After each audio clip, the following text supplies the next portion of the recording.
ಈ ಕಾರ್ಯಕ್ರಮದ ಪ್ರಾಯೋಜಕರು ಜೈನ್ ಇರಿಗೇಷನ್ ಸಿಸ್ಟಮ್ಸ್ ಲಿಮಿಟೆಡ್, ಜಾಗತಿಕ ತುಂತುರು ಮತ್ತು ಹನಿ ನೀರಾವರಿ ಉಪಕರಣಗಳ ಉತ್ಪಾದಕರು, ಬೇಸಾಯ ತಂತ್ರಜ್ಞಾನ ನಿರೂಪಕರು ಹಾಗೂ ರೋಗರಹಿತ ಟಿಶ್ಯೂ ಕಲ್ಚರ್ ಗಿಡಗಳು. ವೀಕ್ಷಕರೇ ನಮಸ್ಕಾರ. ಇವತ್ತಿನ ಕೃಷಿ ಅಂಗಳದಲ್ಲಿ ಕಾರ್ಯಕ್ರಮಕ್ಕೆ ಎಲ್ರಿಗೂ ಸ್ವಾಗತ. ಇವತ್ತು ನಾವು ಮಂಡ್ಯ ಜಿಲ್ಲೆಯ ಕೇರ್ಪೇಟೆ ತಾಲೂಕಿನಲ್ಲಿದ್ದೀವಿ. ಇವತ್ತು ನಮ್ಮ ರೈತರಾದಂತಹ ಶ್ರೀ ಬಿ ರಾಮಲಿಂಗಯ್ಯ ಸರ್ ಅವರನ್ನು ಮಾತಾಡಿಸಿ, ಇವರು ಇಲ್ಲಿ ಕೋಕೋ ಬೆಳೆದಿದ್ದಾರೆ. ಅಂದರೆ ಇವರು ಸುಮಾರು ಒಂದು 15 ಎಕರೆ ಕ್ಷೇತ್ರದಲ್ಲಿ ಸಮಗ್ರ ಕೃಷಿಯನ್ನು ಮಾಡಿದ್ದಾರೆ. ಈ ಸಮಗ್ರ ಕೃಷಿಯಲ್ಲಿ ಸಾಕಷ್ಟು ಬೆಳೆಗಳನ್ನು ಬೆಳೆದಿದ್ದಾರೆ. ಅದರ ಜೊತೆಯಲ್ಲಿ ಕೋಕೋ ಕೂಡ ಒಂದು ಹೌದು. ಹಾಗಾದರೆ ಇವರಿಗೆ ಪ್ರಾರಂಭದಲ್ಲಿ ಕೋಕೋ ಬಗ್ಗೆ ಯಾರು ಮಾಹಿತಿಯನ್ನು ಕೊಟ್ಟರು, ಹಾಗೆ ಎಷ್ಟು ಗಿಡಗಳನ್ನು ಹಾಕಿದ್ದಾರೆ, ಅದರಿಂದ ಎಷ್ಟು ಉತ್ಪನ್ನವನ್ನು ಪಡೀತಿದ್ದಾರೆ ಅನ್ನೋ ಎಲ್ಲ ಮಾಹಿತಿಯನ್ನು ಅವರನ್ನೇ ಕೇಳಿ ತಿಳ್ಕೊಂಬರೋಣ. ಸರ್ ನಮಸ್ಕಾರ. ನಮಸ್ಕಾರ. ನಮ್ಮ ಫಾರ್ಮ್ ಟಿವಿಯ ಕೃಷಿ ರುಚಿ ಅಂಗಳದಲ್ಲಿ ಕಾರ್ಯಕ್ರಮಕ್ಕೆ ಸ್ವಾಗತ. ನಾವು ಈ ಹಿಂದೆ ನಿಮ್ಮನ್ನು ಒಂದೆರಡು ಕಂತೆಗಳಲ್ಲಿ ಸಂದರ್ಶನ ಮಾಡಿ ನಿಮ್ಮಿಂದ ಸಾಕಷ್ಟು ಮಾಹಿತಿಯನ್ನು ಪಡ್ಕೊಂಡು ನಮ್ಮ ರೈತರಿಗೆ ಕೊಟ್ಟಿದ್ವಿ. ಹೌದು ಸರ್, ನೀವು ಸಮಗ್ರ ಕೃಷಿ ಮಾಡ್ತಾ ಇದ್ದೀರಾ, ಅದರಲ್ಲಿ ಕೋಕೋ ಕೂಡ ಒಂದು ಮಿಶ್ರ ಬೆಳೆಯನ್ನಾಗಿ ಬೆಳೀತಾ ಇದ್ದೀರಾ ಅಂತ ನಮಗೆ ಇಲ್ಲಿ ಬಂದ ಮೇಲೆ ಗೊತ್ತಾಯಿತು. ಸರ್, ಈಗ ನಾವು ಕೋಕೋ ವಿಷಯಕ್ಕೆ ಬರೋದಾದರೆ, ನಿಮಗೆ ಸರ್ ಕೋಕೋ ಬೆಳೆಯ ಬಗ್ಗೆ ಯಾವಾಗ ಮಾಹಿತಿ ಸಿಕ್ತು, ಎಲ್ಲಿ ಹೇಗೆ ಮಾಹಿತಿಯನ್ನು ಪಡ್ಕೊಂಡ್ರಿ ಸರ್ ನೀವು? ಸರ್, ನಾನು ರಿಟೈರ್ಡ್ ಆಗಿ ಈ ತೋಟಗಾರಿಕೆಯಲ್ಲಿ ಒಂದು ಹೊಸ ಪದ್ಧತಿಯನ್ನು ಅಳವಡಿಸಿಕೊಂಡು ಒಂದು ಮಾದರಿ ತೋಟವನ್ನಾಗಿ ಮಾಡಬೇಕು ಅನ್ನತಕ್ಕಂಥ ಒಂದು ಹುಡುಕಾಟದಲ್ಲಿದ್ದಾಗ ನಮ್ಮ ಕೇರ್ಪೇಟೆ ತಾಲೂಕಿನ ತೋಟಗಾರಿಕಾ ಇಲಾಖೆ ಅಧಿಕಾರಿಗಳು ನನಗೆ ಭೇಟಿಯಾಗಿ ಅವನು ವಿಚಾರಿಸಿದಾಗ, ಅವರು ತೋಟಗಾರಿಕೆ ಇಲಾಖೆ ಅಧಿಕಾರಿಗಳು ಕೊಕ್ಕೋ ಹಾಕ್ಲಿಕ್ಕೆ ಅವರು ನನಗೆ ಸಲಹೆಯನ್ನು ಕೊಟ್ಟರು. ಅದ್ರ ಬಗ್ಗೆ ವಿವರಣೆ ಕೇಳಿದಾಗ ಅವ್ರ ಹತ್ರ ಅವರು ಕೂಲಂಕುಷವಾಗಿ ಅದ್ರ ಬಗ್ಗೆ ವಿವರಣೆ ಕೊಟ್ಟರು. ಕೊಕ್ಕೋ ಇವತ್ತಿನ ಬೆಳವಣಿಗೆ ಏನಿದೆ, ಮಾರ್ಕೆಟ್ಗೆ ಅದರ ಸಪ್ಲೈ ಏನಿದೆ, ಮತ್ತೆ ಇಡೀ ದೇಶಕ್ಕೆ ಅದರ ಬೇಡಿಕೆ ಏನಿದೆ, ಮತ್ತು ಅದರ ಬೆಲೆ, ಮುಂದಿನ ಭವಿಷ್ಯದಲ್ಲಿ ಅದಕ್ಕೆ ಏನು ಬೆಲೆ ಬರ್ತದೆ, ಇದೆಲ್ಲವನ್ನು ಮತ್ತು ಅದು ಬೆಳೀತಕ್ಕಂಥ ವಿಧಾನಗಳು ಎಲ್ಲವನ್ನ ಅವರು ನನಗೆ ಕೂಲಂಕುಷವಾಗಿ ಹೇಳಿರು. ಸರಿ ಸ್ವಾಮಿ, ನಾನು ಹಾಕ್ತೀನಿ, ನನಗೆ ಬೇಕು ಅಂದಾಗ ಅಲ್ಲಿಗೆ ಆಯ್ತು, ನಾವೇ ತರಿಸ್ಕೊಡ್ತೀವಿ, ಇಲಾಖೆಯಿಂದ ತರಿಸ್ಕೊಡ್ತೀವಿ, ಅದಕ್ಕೇನು ಪ್ರೈಸ್ ಬರುತ್ತೋ ನೀವು ಅದನ್ನು ಪ್ರೈಸ್ ಕೊಟ್ಬಿಡಿ, ಆಮೇಲೆ ಅದನ್ನು ಮೇಂಟೈನ್ ಮಾಡಲಿಕ್ಕೆಲ್ಲ ಸಹಾಯಧನವನ್ನು ನಾವು ಇಲಾಖೆಯಿಂದಲೇ ಆಮೇಲೆ ಕೊಡ್ತೀವಿ ನಾವು ನಿಮಗೆ ಅಂತ ಹೇಳಿ ಅದಕ್ಕೊಂದು ಪ್ರೈಸ್ ಫಿಕ್ಸ್ ಮಾಡಿರೋ ಅವತ್ತೇ. ಆ ಪ್ರೈಸನ್ನು ಕೊಟ್ಟು ನಾನು ಅವತ್ತು ಎಲ್ಲರೂ 500 ಗಿಡ 100 ಗಿಡ ತೊಗೊಂಡ ಸಮಯದಲ್ಲೇ ನಾನು 1,500 ಗಿಡ ಒಂದೇ ಸರಿ ತೊಗೊಂಡು ಅವ್ರು ಹೇಳಿದ ಪ್ರಕಾರನೇ ಒಂದೂವರೆ ಗುಂಡಿಯನ್ನು ಹೊಡಿಸಿ ಅದಕ್ಕೂ ಈಗ ನೀವು ಹಿಂದಿನ ಕಂತೆಗಳೆಲ್ಲ ಹೇಳಿದಿರಲ್ವಾ, ಈಗ ನಮ್ದು 15 ಎಕರೆ ಕ್ಷೇತ್ರ ಇದೆ ಅಂತೇಳಿ, 15 ಎಕರೆ ಕ್ಷೇತ್ರದಲ್ಲೂ ಇದನ್ನ ಮಿಶ್ರ ಬೆಳೆಯನ್ನಾಗಿ ಬೆಳೀತಿದ್ರೆ ಅಥವಾ ಕೆಲವೊಂದಿಷ್ಟು ಅಂದ್ರೆ ಕ್ಷೇತ್ರಕ್ಕೆ ಮಾತ್ರ ಸೀಮಿತ? ಹೌದು ಸರ್, 3 ಎಕರೆ ಕೃಷಿಗೆ ಇಟ್ಕೊಂಡಿದ್ದೀನಿ, ಅಲ್ಲಿ ಇದನ್ನ ಹಾಕೊಂಡಿಲ್ಲ. ಇನ್ನು 12 ಎಕರೆ ತೋಟಗಾರಿಕೆ ಮಾಡಿದ್ದೀನಿ, ಸಮಗ್ರ ಕೃಷಿಯನ್ನ ಮಾಡಿದ್ದೀನಲ್ಲ, ಆ 12 ಎಕರೆಯಲ್ಲಿ ಇದನ್ನ ಮಿಶ್ರ ಬೆಳೆಯಾಗಿ ನಾನು ಉಪಯೋಗಿಸಿದ್ದೀನಿ, ಕೊಕ್ಕೋವನ್ನು ಹಾಕೊಂಡಿದ್ದೀನಿ. ಎಲ್ಲವೂ ಚೆನ್ನಾಗಿ ಬಂದಿದೆ. ಸರಿ, ಈಗ ನಾವೀಗ ಮುಂದಿನ ಹಂತಕ್ಕೆ ಹೋಗ್ಬೇಕು ಅಂತ. ಸರಿ ಸ್ವಾಮಿ. ಈ ಕೋಕೋವನ್ನು ನೀವು ಗಿಡಗಳನ್ನಂತೂ ಕೃಷಿ ಇಲಾಖೆ ಅಥವಾ ತೋಟಗಾರಿಕಾ ಇಲಾಖೆಯಿಂದ ತಗೊಂಡ ಮೇಲೆ ಪ್ರಾರಂಭದಲ್ಲಿ ಅದನ್ನ ಎಷ್ಟು ಅಂತರದಲ್ಲಿ, ತೆಂಗಿನ ತೋಟದಲ್ಲಿ ಹಾಕಿದಿರಲ್ವಾ? ಹೌದು ಸರ್. ತೆಂಗಿನ ತೋಟದಲ್ಲಿ ಯಾವ ಅಂತರದಲ್ಲಿ ಅದನ್ನ ನಾಟಿ ಮಾಡಿದ್ರಿ? ಹೆಂಗೆ ಸರ್? ನಾನು 12ರಿಂದ 15 ಅಡಿ ಅಂತರದಲ್ಲಿ ಹಾಕೊಂಡು ಹೋಗಿದ್ದೀನಿ ಸರ್. ಯಾಕೆಂದ್ರೆ ಸಾಲಿಂದ ಸಾಲಿಗೆ, ಹೌದು, ಸಾಲಿಂದ ಸಾಲಿಗೆ 15 ಅಡಿ ಬರ್ತದೆ. ಈ ಕಡೆ ಒಂದು ಲೈನ್ ಅಲ್ಲಿ ಮತ್ತೆ 12 ಅಡಿ ಬರ್ತದೆ, 12 ಬರ್ತದೆ. ಒಂದು ಸಾಲಿಂದ ಸಾಲಿಗೆ 15 ಅಡಿ ಬರ್ತದೆ. ಹಾಗಾಗಿ ಆ ಪ್ರಮಾಣದಲ್ಲಿ ಮಿಶ್ರ ಬೆಳೆಯಾಗಿ ಹಾಕೊಂಡು ಹೋಗಿದ್ದೀನಿ. ಸರ್, ಈಗ ಪ್ರಾರಂಭದಲ್ಲಿ ನಾಟಿ ಮಾಡಬೇಕಿದ್ರೆ ಹೌದು, ಗುಣಿಯನ್ನ ಹೆಂಗೆ ತೋಡಿದ್ರಿ ಸರ್? ಸರ್, ಇಲಾಖೆನೇ ಹೇಳ್ಕೊಟ್ಟಿದ್ರು, 1.5 ಅಡಿ ತೆಗಿಯಪ್ಪ ಅಂತ ಹೇಳ್ಕೊಟ್ರು ಸರ್. ಆ 1.5 ಅಡಿ ತೆಗೆದೆ ಸರ್. ಅದಕ್ಕೆ ಈಗ ಗಿಡವನ್ನ ನಾಟಿ ಮಾಡಬೇಕಿದ್ರೆ ಏನಾದರೂ ಕಾಂಪೋಸ್ಟ್ ಅಂದ್ರೆ ಗೊಬ್ಬರ, ನಮ್ಮ ಈ ಫಾರ್ಮ್ ಟಿವಿಲೆಲ್ಲ ನಾವು ನಾಟಿ ಮಾಡಬೇಕಿದ್ರೆ ನಿಮ್ಗೆ ಸಿಕ್ಕಿದ್ರೆ ಕಾಂಪೋಸ್ಟ್ ಹಾಕಿ, ಹೌದು, ಇಲ್ಲ ಸಿಂಗಲ್ ಸೂಪರ್ ಫಾಸ್ಫೇಟ್ ಅನ್ನ 15ರಿಂದ 20 ಗ್ರಾಮ್ ಹಾಕ್ತೀವಿ ಅಂತ ಹೇಳ್ತೀವಿ ಪ್ರಾರಂಭದ ನಾಟಿಗೆ. ಯಾಕಂದ್ರೆ ಬೇರೆ ಬೆಳವಣಿಗೆ ಆಗಬೇಕು. ನೀವು ಆ ಥರದ್ದು ಏನಾದರೂ ಮಾಡಿದ್ರೆ? ಇಲ್ಲ ಸರ್, ನಾನೀಗ 5 ವರ್ಷಗಳಲ್ಲಿ ಇದು ಪ್ರಾರಂಭ ಹಾಕಿದಾಗ ಇಷ್ಟೊಂದು ಮಾಧ್ಯಮಗಳಲ್ಲಿ ಅಷ್ಟೊಂದು ಇದ್ರ ಬಗ್ಗೆ ಪ್ರಚಾರ ಸ್ವಲ್ಪ ಕಡಿಮೆ ಇತ್ತು. ಇಷ್ಟೇ ಗೊಬ್ಬರ ಹಾಕಿ ಹೀಗೆ ಮಾಡಿ ಅಂತಕ್ಕಂಥ ಪ್ರಚಾರ ಕಡಿಮೆ ಇತ್ತು. ನಾನೇನು ಅವಾಗ ನನಗಿದ್ದ ಮೂಡೇನು, ಯಾವುದೇ ರಸಗೊಬ್ಬರಗಳ ಸಹಾಯವಿಲ್ಲದೆ ಕೇವಲ ಜೀವಾಮೃತ ಮತ್ತೆ ಆರ್ಗ್ಯಾನಿಕ್ ವಿಧಾನದಲ್ಲೇ ನಾನು ತೋಟವನ್ನ ಮಾಡಬೇಕು ಅನ್ನತಕ್ಕಂಥ ಆಸಕ್ತಿ ಇದ್ದಿದ್ರಿಂದ ಒಂದಿಷ್ಟು ಬೇವಿನ ಹಿಂಡಿ ಹಾಕೊಂಡಿದ್ದೀನಿ ಸರ್. ಅದಕ್ಕೆ ಒಂದಿಷ್ಟು ಒಂದು ಕೆಜಿ ಅಷ್ಟು ಬೇವಿನ ಹಿಂಡಿ ಹಾಕೊಂಡೆ. ಆಮೇಲೆ ಅದ್ರ ಜೊತೆಗೆ ಒಂದೊಂದು ಪುಟ್ಟಿಯಷ್ಟು ಕೊಟ್ಟಿಗೆ ಗೊಬ್ಬರ ಹಾಕೊಂಡೆ.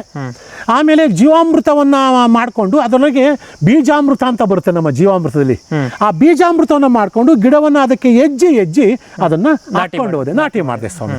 ಇಷ್ಟೇ, ಇನ್ಯಾವುದೇ ನಾನು ಉಪಚಾರವನ್ನ ಮಾಡಿಲ್ಲ. ನಾಟಿ ಮಾಡಬೇಕಿದ್ರೆ ಏನು ಮಾಡಿಲ್ಲ ಸರ್. ಯಾಕೆಂದ್ರೆ ಸರ್, ಈಗ ನಮ್ಮ ಈ ಮಲೆನಾಡು ಭಾಗದಲ್ಲೆಲ್ಲ ಹೌದು ಈ ಕೋಕೋನ ಒಂದು ಕಾಲದಲ್ಲಿ ಹಾಕಿ ಆಮೇಲೆ ಅದನ್ನ ಕಡಿದ್ರು. ನೀವು ಯಾವುದೇ ಅಂದ್ರೆ ಬರೀ ನಮ್ಮ ಕೃಷಿ ಇಲಾಖೆ ಅಥವಾ ಇದರ ಮಾಹಿತಿಯ ಮೇರೆಗೆ ಮುಂದಿನ ಭವಿಷ್ಯದ ಬೆಳೆ ಅನ್ನೋ ಉದ್ದೇಶಕ್ಕೆ ಹಾಕಿದ್ರಿ.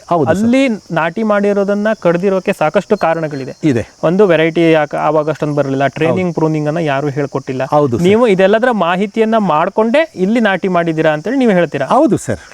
ಸರ್ ನೀವು ಕೋಕೋ ಗಿಡಗಳನ್ನು ತೋಟಗಾರಿಕಾ ಇಲಾಖೆಯ ಸಹಾಯದಿಂದ ಅಥವಾ ಅವರ ಮಾಹಿತಿಯ ಮೇರೆಗೆ ನಾಟಿ ಮಾಡಿದೆ ಅಂತ ಹೇಳ್ತಾರೆ. ಹೌದು. ಈಗ ಕೋಕೋ ಗಿಡಕ್ಕೆ ಈಗ ಆಲ್ಮೋಸ್ಟ್ ಅದನ್ನೆಲ್ಲ ಬೀಜ ಬಂದ ಮೇಲೆ ಖರೀದಿ ಮಾಡುವುದೆಲ್ಲ ಕ್ಯಾಡ್ಬರಿ ಕಂಪನಿಯವರು, ಬೇಕಾದಷ್ಟು ಕಂಪನಿಗಳಿದ್ದಾರೆ. ಕ್ಯಾಡ್ಬರೀಸ್ನವರು ನಮ್ಮ ಭಾರತದಲ್ಲಿ ಮೇಜರ್ ಆಗಿ ಖರೀದಿ ಮಾಡ್ತಾರೆ. ನಿಮಗೆ ಆ ಕ್ಯಾಡ್ಬರಿ ಆಫೀಸರ್ಸ್ ಏನಾದರೂ ಫೀಲ್ಡಿಗೆ ಬಂದು ಮಾಹಿತಿಗಳನ್ನು ಕೊಡ್ತಾ ಇದ್ದಾರೆ ಅಥವಾ ನಿಮಗೆ ಅವ್ರದ್ದು ಟಚ್ ಇದೆಯೋ, ಹೇಗೆ ಸರ್ ಅದು? ಸರ್ ಪ್ರಾರಂಭದಲ್ಲಿ ಇರಲಿಲ್ಲ ಸರ್, ಪ್ರಾರಂಭದಲ್ಲಿ ಇರಲಿಲ್ಲ. ಇತ್ತೀಚೆಗೆ ಟಚ್ ಆಗಿದೆ. ಬರ್ತಾರೆ ತೋಟಗಳಿಗೆ ಭೇಟಿ ಕೊಡಕ್ಕೆ, ಅವರೇ ಅಧಿಕಾರಿಗಳೇ ಬಂದು ಭೇಟಿ ಕೊಟ್ಟು ಏನಾದರೂ ಸಣ್ಣ ಪುಟ್ಟ ವಿಷಯಗಳಿದ್ರೆ ನಮಗೆ ಹೇಳ್ಕೊಟ್ಟು ಮತ್ತೆ ಬೀಜವನ್ನು ಕೂಡ ಅವರೇ ಇವತ್ತು ಖರೀದಿ ಕೂಡ ಮಾಡ್ಕೊಂಡು ಹೋಗ್ತಾ ಇದ್ದಾರೆ ಸರ್. ವ್ಯವಸ್ಥೆ ಚೆನ್ನಾಗಿದೆ.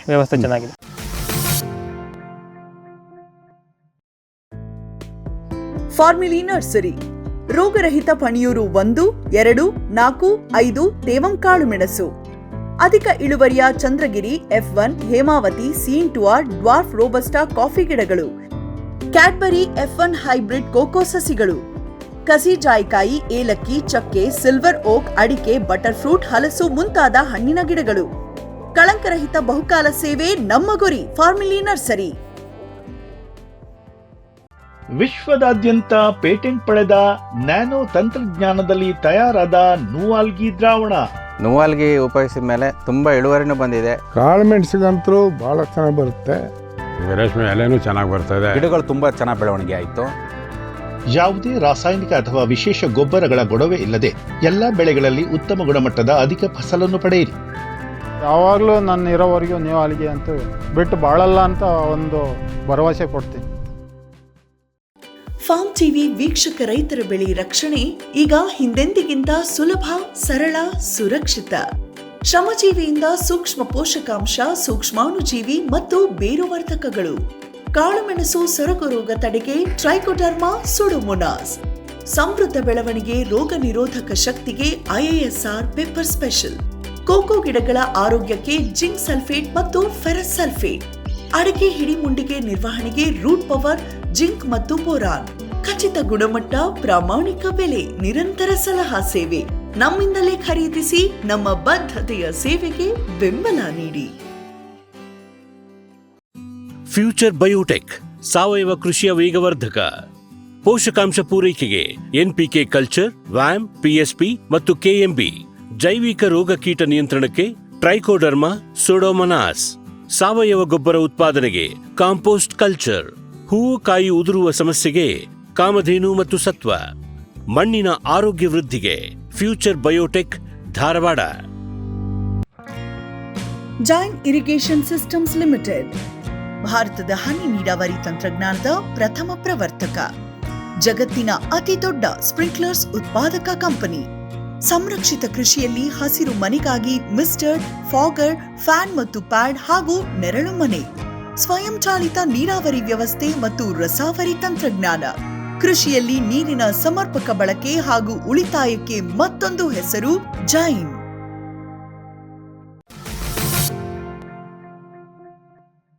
ಸರ್, ಈಗ ಗಿಡ ನಾಟಿ ಆದ್ಮೇಲೆ ಮುಂದಿನ ನಿರ್ವಹಣೆ ಅಂತ ಇರುತ್ತೆ ಗಿಡಕ್ಕೆ. ಈಗ ಪ್ರಾರಂಭದಲ್ಲಿ ನೀವು ಗೊಬ್ಬರಗಳನ್ನು ಹಾಕಿ ನಾಟಿ ಮಾಡಿದ್ರಿ.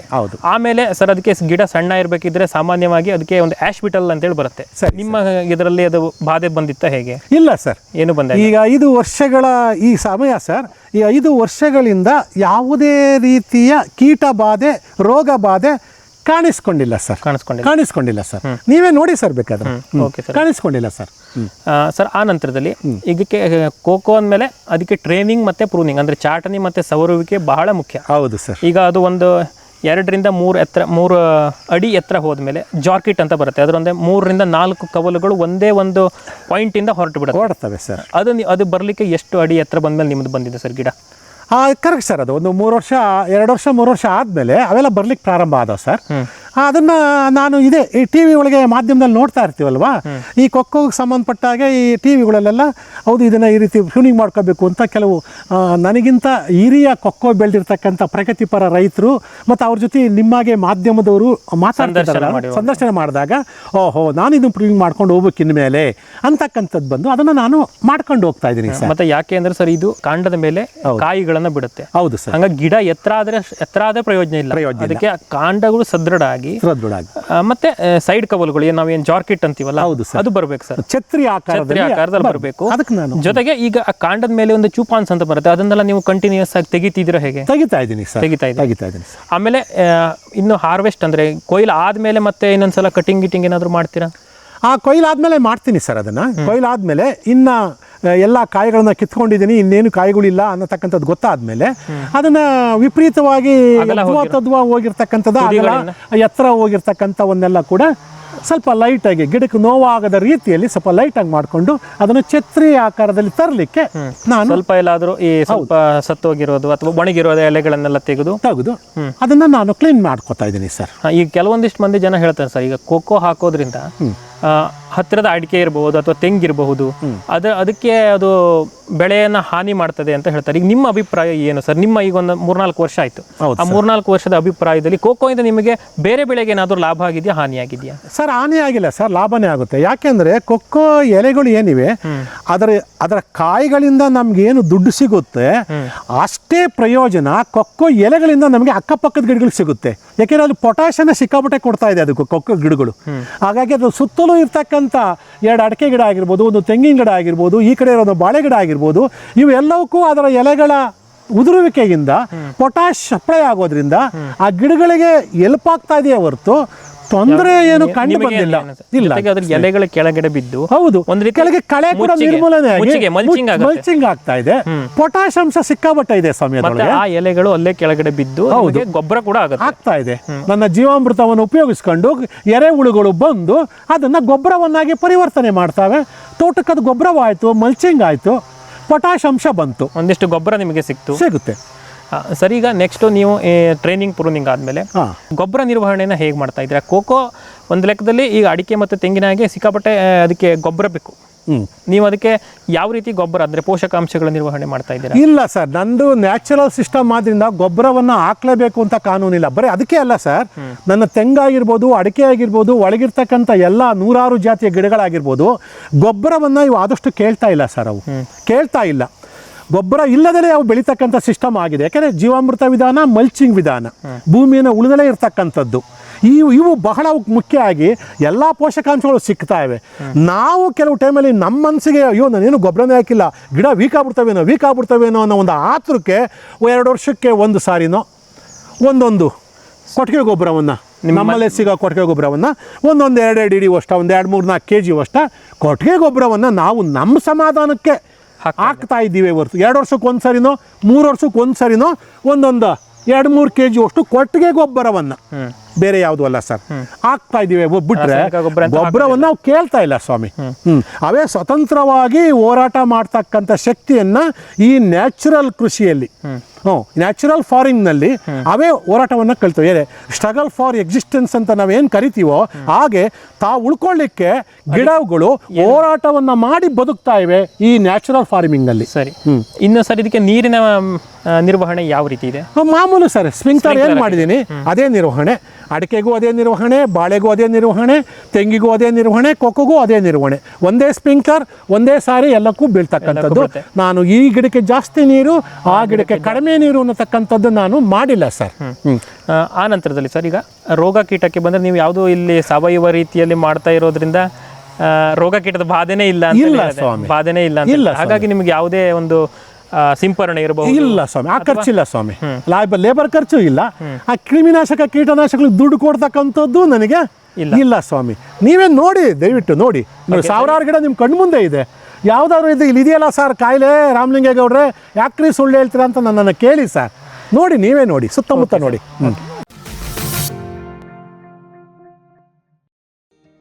ಕಲ್ಪತರು ಫಾರ್ಮ್ ಮತ್ತು ನರ್ಸರಿ ಹಲವು ತಳಿಗಳ ಕಾಳುಮೆಣಸು, ಕಾಫಿ, ಜಾಯ್ಕಾಯಿ, ಏಲಕ್ಕಿ, ಕೋಕೋ ಸಸಿಗಳು, ಮಿಯಾಜಾಕಿ ಮಾವು, ಜಪಾನೀಸ್ ರೆಡ್ ಸೀಬೆ, ಸೀಡ್ಲೆಸ್ ಹಲಸು, ಮೆಕೆಡೇಮಿಯಾ ಕಸಿ ಮುಂತಾದ ವಿಶೇಷ ಗಿಡಗಳು, ಅಡಿಕೆ, ತೆಂಗು, ಬಟರ್ಫ್ರೂಟ್, ಸೇಬು, ಅಪ್ಪೇಮಿಡಿ ಇತ್ಯಾದಿ, ಶ್ರೀಗಂಧ, ಸಿಲ್ವರ್ ಓಕ್, ರಕ್ತಚಂದನ.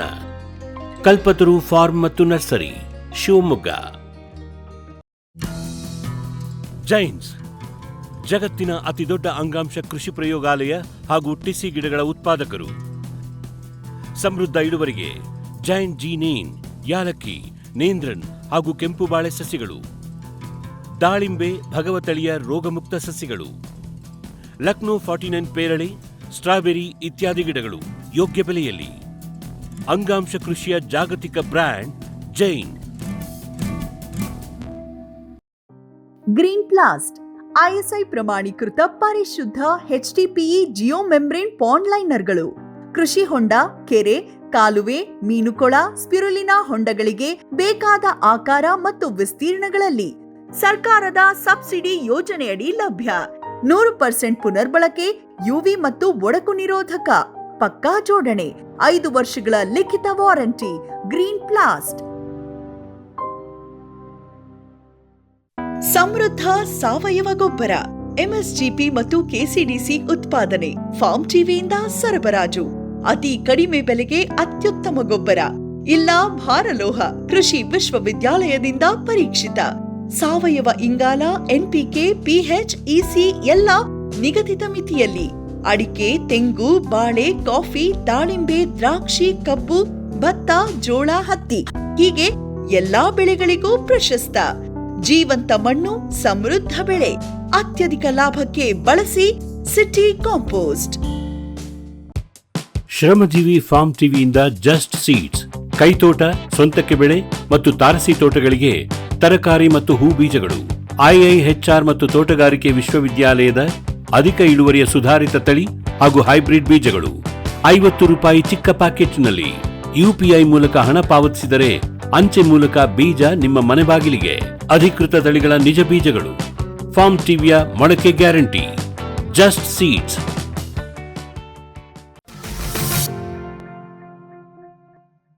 ಸರ್, ಈಗ ನೀವು ಕೋಕೋ ನಿರ್ವಹಣೆ ಮಾಡಲಿಕ್ಕೆ ನೀವೇ ಸ್ವಂತವಾಗಿ ಮಾಡ್ತಾ ಇದ್ದೀರಾ ಅಥವಾ ಬೇರೆ ಯಾವುದಾದ್ರೂ ಆಳುಕಾಳುಗಳನ್ನ ಇಟ್ಕೊಂಡಿದ್ದೀರಾ? ಹೆಂಗೆ ಲೇಬರ್ ಚಾರ್ಜ್ ಅಥವಾ ಲೇಬರ್ ಮೇಂಟೆನೆನ್ಸ್ ಹೆಂಗೆ ಮಾಡ್ತೀರಾ ಇದಕ್ಕೆ? ಇಲ್ಲ ಸ್ನೇಹಿತರೆ, ಇದಕ್ಕೆ ಲೇಬರ್ ಅವಶ್ಯಕತೆನೇ ಇಲ್ಲ. ಕೊಕ್ಕೋಗೆ ಕಾಯಿ ಎಲ್ಲ ಹಣ್ಣು ಬರ್ತವೆ. ಈಗ ಅವೆಲ್ಲ ಕಲರ್ಸ್ ಬಂದಿವೆ. ಈಗ ಈಗ ಚಾಟ್ನಿ ಮತ್ತೆ ಸವರುವಿಕೆ ಇರುತ್ತೆ, ಅದು ಕೂಡ ನೀವೇ ನಾನೇ ಮಾಡ್ಕೋತೀನಿ. ನನಗೆ ಇನ್ನೇನು ಕೆಲಸ ಇಲ್ವಲ್ಲ ಸ್ವಾಮಿ. ನನಗೆ ಬೆಳಿಗ್ಗೆ ಎದ್ದು ನನಗಿನ್ನೇನು ಕೆಲಸ? ಎದ್ದು ಒಂದು 2 ಗಂಟೆ 3 ಗಂಟೆ ನಾನು ತೋಟದಲ್ಲಿ ಕೆಲಸ ಮಾಡಿಬಿಟ್ರೆ ಸಾಕು. ಇನ್ನೇನು ಯಾವುದೇ ಲೇಬರ್ ಅವಶ್ಯಕತೆ ಇಲ್ಲ. ನಾನೇ ಅವು ಕಿತ್ಕೋತೀನಿ. 2 ದಿನ ಓಡಾಡ್ಬಿಟ್ರೆ ಸಾಕು. ಇಡೀ 12 ಎಕರೆಲಿ 2 ದಿನ ಸಾಕು. ನಾನು ಒಂದು 3 ಗಂಟೆ ಓಡಾಡ್ಬಿಟ್ರೆ 12 ಎಕರೆಲ್ಲೂ ಕೂಡ ನಾನು ಕೊಕ್ಕೋ ಕಾಯಿನ ಕಿತ್ತಾಕ್ತೀನಿ ನಾನು. ಸರ್, ಈಗ ನಾಟಿ ಮಾಡಿ ಎಷ್ಟು ವರ್ಷಕ್ಕೆ ನಿಮ್ದು ಈ ಕೊಕ್ಕೋದಲ್ಲಿ ಇಳುವರಿ ನೀವು ಒಂದು ಕಂಡ್ರಿ, ಕಾಯಿನ ಕಂಡ್ರಿ? ಕಾಯಿ ಕಡಿದು 3ನೇ ವರ್ಷಕ್ಕೆ ಕಾಯಿ ಬಂದು. 3ನೇ ವರ್ಷಕ್ಕೆ ಬಂದು. ಅಂದ್ರೆ ಈಗ 2ನೇ ವರ್ಷದಲ್ಲೆಲ್ಲ ಹೂ ಸ್ಟಾರ್ಟ್ ಆಗಿತ್ತ? ಹೆಂಗೆ ಸ್ಟಾರ್ಟ್ ಆಗಿತ್ತು? ಉದುರೋಗ್ತದ್ದು. ಕಂಡು ಉದುರೋದು ನಿಲ್ಲಿಲ್ಲ. 3ನೇ ವರ್ಷ ಒಂದು 20%, 10-15. 3ನೇ ವರ್ಷದಲ್ಲಿ ಎಷ್ಟು ಕೆಜಿ? 1.5 ಕ್ವಿಂಟಲ್ ಏನೋ ಕೊಟ್ಟಿರ್ಬೋದು ಅಷ್ಟೇನೆ. 1.5 ಸಾವಿರ ಗಿಡದಿಂದ ಏನೋ 1.5 ಕ್ವಿಂಟಲ್ ಕೊಟ್ಟರು. 1.5 ಕ್ವಿಂಟಲ್. ಅವಾಗ ಎಷ್ಟಿತ್ತು ಸರ್ ಇದು ಬೆಲೆ? ರೈಟು ನೀವು ಹಸಿ ಬೀಜನೇ ಕೊಟ್ರು ಅಥವಾ ಅದನ್ನ ಒಣಗಿಸಿ ಹುಳಿ ಬರೆಸಿ ಅದನ್ನ ಒಣಗಿಸಿ ಕೊಟ್ಟಿದ್ದೀರಾ? ಅವಾಗ ಎಷ್ಟಿತ್ತು ಸರ್ ಬೆಲೆ? ಒಂದು 200 ರೂಪಾಯಿ ಸಿಕ್ಕಿದೆ ನಮ್ಗೆ ಅಷ್ಟೇ. 200 ರೂಪಾಯಿನಾಗ ಸಿಕ್ಕಿದೆ ಕೆಜಿಗೆ. ಅವಾಗ ಅಷ್ಟೇ. ಈಗ ಸರ್ ಇದು ಎಷ್ಟು ವರ್ಷದ ಗಿಡ ನಿಮ್ದು? ಇದು ಈಗಾಗಲೇ 5 ವರ್ಷಕ್ಕೆ ಬಂದಿದೆ. 5 ವರ್ಷಕ್ಕೆ ಬಂದಿದೆ. ಈಗ 4ನೇ ವರ್ಷದಲ್ಲಿ ಒಂದು 2.5 ಕ್ವಿಂಟಲ್ ಸಿಕ್ಕಿದೆ. 2.5 ಕ್ವಿಂಟಲ್ ಸಿಕ್ಕಿದೆ. ಈಗ ಈ ವರ್ಷ ಸಿಗಬಹುದು ಅಂತ ನನ್ನ ಆಸೆ ಇಟ್ಕೊಂಡಿದ್ದೀನಿ. 2.5ರಿಂದ ಒಂದು 4-5 ಕ್ವಿಂಟಲ್ ಹತ್ರ ಬರಬಹುದು ಅಂತ ನನ್ನ ಆಸೆ. 1,500 ಗಿಡ ಒಟ್ಟು. 1,500 ಹೌದು. 5ನೇ ವರ್ಷದ ಗಿಡ ಅಷ್ಟೇ. 5ನೇ ವರ್ಷದ ಗಿಡ ಒಂದು 4ರಿಂದ 5 ಕ್ವಿಂಟಲ್ಗೆ ಹೋಗಬಹುದು ಅಂತ ನನ್ನ ಆಸೆ ಇದೆ. ಇಲ್ಲ, ಈ ಬೀಜ ಎಲ್ಲ ನಿಮಗೆ ಇಲ್ಲಿ ಕ್ಯಾಡ್ಬರಿ ಅವರು ಬಂದು ಒಯ್ತಾರ? ನೀವೇ ಇದನ್ನ? ಇಲ್ಲ, ಇಲ್ಲಿ ಅವರೇ ಬರ್ತಾರೆ. ನಮ್ಮ ಫೋನ್ ನಂಬರ್ಗಳೆಲ್ಲ ಅವ್ರ ಕಡೆ ಇಟ್ಕೊಂಡಿದ್ದಾರೆ ಆಲ್ರೆಡಿ. ಈಗ ನಾವು ಪ್ರಗತಿಪರ ರೈತರು ಅಂತಕ್ಕಂಥ ಲಿಸ್ಟ್ ಅವ್ರ ಹತ್ರ ಇದೆ. ನಾವು ಕೋಕೋ ಹಾಕಿರ್ತಕ್ಕಂಥ ಲಿಸ್ಟ್ ಕೂಡ ಅವ್ರ ಕಡೆ ಇದೆ. ಹಾಗಾಗಿ ಫೋನ್ ಇಟ್ಕೊಂಡಿದ್ದಾರೆ. ಅವರೇ ಫೋನ್ ಮಾಡೇ ಕೇಳ್ತಾರೆ. ಹಾಗಾಗಿ ಅವರೇ ಬಂದು ಇಲ್ಲಿ ಕ್ಯಾರಿ ಮಾಡ್ತಾರೆ. ಸರ್, ಈ ವರ್ಷ ಕೋಕೋಕ್ಕೆ ಒಳ್ಳೆ ಬೆಲೆ ಬಂದಿದೆ. ಹೌದು. ನಮ್ಮ ಫಾರ್ಮ್ ಟಿವಿ ಪ್ರಾರಂಭದಲ್ಲಿ ನಾವು ಹೇಳ್ತಾ ಇದ್ವಿ, ಕೋಕೋ ಹಾಕ್ರಿ, ಒಳ್ಳೆ ಇದಕ್ಕೆ ಭವಿಷ್ಯದ ಬೆಳೆ, ಮುಂದೆ ರೇಟ್ ಬರೋ ಚಾನ್ಸ್ ಇದೆ ಅಂತೇಳಿ ಹೇಳ್ತಾ ಇದ್ವಿ. ಹಾಗೆ ಈ ವರ್ಷ ಹತ್ತತ್ರ 1,000 ರೂಪಾಯಿ ಕೂಡ ತಗೊಂಡವರು ಇದ್ದಾರೆ. ಬಂತು ಸರ್. ನೀವು ಈ ವರ್ಷ ಈಗ ಅಂದ್ರೆ ಏರಿದ ಬೆಲೆಯಲ್ಲಿ ಎಷ್ಟಕ್ಕೆ ಹೈಯೆಸ್ಟ್ ಕೊಟ್ಟಿದ್ದೀರಾ? ಸರ್, ಈಗ ವರ್ಷ ಒಂದು 2.5 ಕ್ವಿಂಟಲ್ನಷ್ಟೇನೋ ಆಗಿತ್ತು. ನಾನು ಒಂದು 2 ಕ್ವಿಂಟಲ್ ಕೊಟ್ಟಾಗಲೇ ಹೊರಟೋಗಿತ್ತು. ಬೆಲೆ ಇರಲಿಲ್ಲ. ಕೊಟ್ಬಿಟ್ಟಿದೆ. ಒಂದು 300 ಚಿಲ್ಲರೆ 400 ರೂಪಾಯಿ ಹಿಂಗೆಲ್ಲ ಕೊಟ್ಬಿಟ್ಟಿದೆ ಆಲ್ರೆಡಿ. ಇನ್ನೊಂದು 50 kg ಕೊನೆ ಉಳ್ಕೊಂಡಿದ್ದು ನಾವು.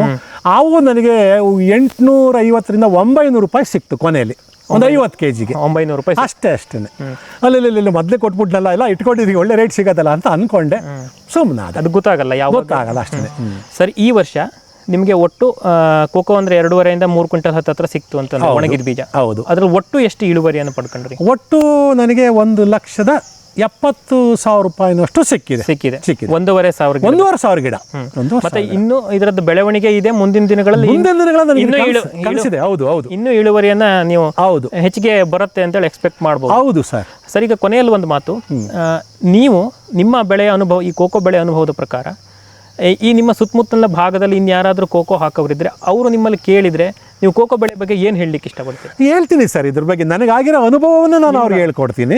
ಅನುಭವ ಇದೆ, ಬಹಳ ಸರಳವಾಗಿ ಬೆಳೀತಕ್ಕಂಥ ವಿಧಾನಗಳು ಇದು. ಸರ್ಕಾರದಿಂದ ಸಹಾಯಧನ ಕೊಡ್ತಾರೆ, ನಮ್ಮ ಖರ್ಚು ಕೂಡ ಅವಾಗ ಆಗೋದಿಲ್ಲ. ಮತ್ತೆ ತೋಟಕ್ಕೆ ಬೇರೆ ಬೆಳೆಗಳಿಗೆ ಅದು ಪೊಟ್ಯಾಷನ್ನ ಒದಗಿಸಿ ಕೊಡ್ತದೆ, ಭೂಮಿಯನ್ನು ಫಲವತ್ತಾಗಿಡ್ತದೆ, ಮತ್ತೆ ನಮಗೂ ಕೂಡ ಅದರಿಂದ ಲಾಭ ಬರ್ತಾ ಇದೆ. ಕೊಕ್ಕೋ ಬೆಳೆಗೆ ದಿನೇ ಅದಕ್ಕೆ ಬೇಡಿಕೆ ಜಾಸ್ತಿ ಆಗ್ತಾ ಇದೆ. ಅದರಿಂದ ಇದನ್ನು ಮಾಡ್ಬೋದು, ಯಾರು ಬೇಕಾದ್ರೂ ಮಾಡ್ಬೋದು. ಲೇಬರ್ ಇಲ್ಲದ ಕೊಕ್ಕೋ ಬೆಳೆ ಇದು, ಮಾಡ್ಬೋದು ಅಂತ ನಾನು ಅವ್ರಿಗೆ ಐಡಿಯಾ ಕೊಡ್ತಾ ಇದ್ದೀನಿ. ಸರಿ ಸರ್, ಯಾರೇ ಕೇಳಿದ್ರು ಕೊಡ್ತೀನಿ ಐಡಿಯಾನ. ಸರಿ ಸರ್.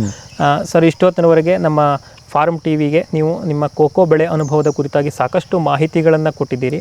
ನಿಮಗೆ ನಮ್ಮ ವಾಹಿನಿಯ ಪರವಾಗಿ, ಜೊತೆಯಲ್ಲಿ ನಮ್ಮೆಲ್ಲ ವೀಕ್ಷಕರ ಪರವಾಗಿ ತುಂಬ ಹೃದಯದ ಧನ್ಯವಾದಗಳು ಸರ್. ತಮಗೂ ಧನ್ಯವಾದಗಳು. ವೀಕ್ಷಕರೇ, ಇಷ್ಟು ಹೊತ್ತಿನವರೆಗೆ ಶ್ರೀ ಬಿ ರಾಮಲಿಂಗಯ್ಯ ಸರ್ ಅವರು ನಮಗೆ ಅವರ ಕೋಕೋ ಗಿಡದ ಕುರಿತಾದಂಥ ಅನುಭವವನ್ನು ನಮಗೆ ಹಂಚಿಕೊಡ್ತಾ ಇದ್ದರು. ಪ್ರಾರಂಭದಲ್ಲಿ ಅವರಿಗೆ ಈ ಕೋಕೋ ಗಿಡ ಕೃಷಿ ತೋಟಗಾರಿಕಾ ಇಲಾಖೆಯಿಂದ ಗಿಡವನ್ನು ಕೊಡಿಸಿದ್ರು, ಜೊತೆಗೆ ಸಹಾಯಧನ ಸಿಗುತ್ತೆ ಅನ್ನೋ ಉದ್ದೇಶದಿಂದ ನಾನು ಹಾಕಿದೆ.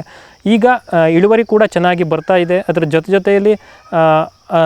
ಜೊತೆಯಲ್ಲಿ ಬೆಳೆದಿರುವಂತಹ ಗಿಡ ಇರ್ಬೋದು, ಅಡಿಕೆ ಇರ್ಬೋದು, ತೆಂಗಿರ್ಬೋದು, ಇದಕ್ಕೆ ಕೂಡ ಒಳ್ಳೆ ಅನುಕೂಲ ಆಗ್ತಾ ಇದೆ. ಅದರ ಎಲೆ ಬೀಳೋದ್ರಿಂದ ಆಗಿರಬಹುದು ಅಂತೆಲ್ಲ ನಮಗೆ ತಿಳಿಸ್ಕೊಟ್ರು. ಹಾಗೆಯೇ ಅವರು, ನಾವು ಕೇಳಿದ ಕಾರ್ಯಕ್ರಮದಲ್ಲಿ ನಾವು ಕೇಳಿದ್ವಿ ಅವರಿಗೆ, ನಿಮಗೆ ಕ್ಯಾಡ್ಬರಿ ಅಧಿಕಾರಿಗಳ ಸಂಪರ್ಕ ಇದೆಯೋ ಹೇಗೆ ಅಂಥೇಳಿ. ಅವರು ಇಲ್ಲ ಅಂತಂದರು. ನೀವು ಈಗ ಫಾರ್ಮ್ ಟಿವಿಯ ಸಂಪರ್ಕಕ್ಕೆ ಬಂದ ನಂತರ ನಾವು ನಿಮಗೆ ಕ್ಯಾಡ್ಬರಿ ಅಧಿಕಾರಿಗಳ ಸಂಪರ್ಕವನ್ನು ಮಾಡಿಕೊಡ್ತೀವಿ. ಜೊತೆಯಲ್ಲಿ ಅವರು ನಿಮಗೆ ಇಲ್ಲಿ ಟ್ರೈನಿಂಗ್ ಇರಬಹುದು ಅಥವಾ ಪ್ರೂನಿಂಗ್ ಇರ್ಬೋದು, ಎಲ್ಲವನ್ನು ಕೂಡ ಇಲ್ಲಿ ಬಂದು ಮಾಹಿತಿಯನ್ನು ಕೊಡ್ತಾರೆ. ಜೊತೆಯಲ್ಲಿ ಅವರೇ ಇದನ್ನು ಬೀಜವನ್ನು ಕೂಡ ಖರೀದಿ ಮಾಡ್ತಾ ಇದ್ದಾರೆ ತೋಟಕ್ಕೆ ಬಂದು ಅಂತ ಅವರು ಹೇಳಿದರು. ಸರ್, ಇಷ್ಟೊತ್ತಿನವರೆಗೆ ಅವರು ನಮಗೆ ಮಾಹಿತಿಯನ್ನು ಕೊಟ್ಟಿದ್ದಕ್ಕಾಗಿ ನಮ್ಮ ವಾಹಿನಿಯ ಪರವಾಗಿ ಹಾಗೂ ಎಲ್ಲ ವೀಕ್ಷಕರ ಪರವಾಗಿ ಅವರಿಗೆ ಧನ್ಯವಾದಗಳನ್ನು ಅರ್ಪಿಸುತ್ತಾ ಇವತ್ತಿನ ಸಂಚಿಕೆಯನ್ನು ಇಲ್ಲಿಗೆ ಮುಗಿಸ್ತಾ ಇದ್ದೀವಿ. ನಮಸ್ಕಾರ.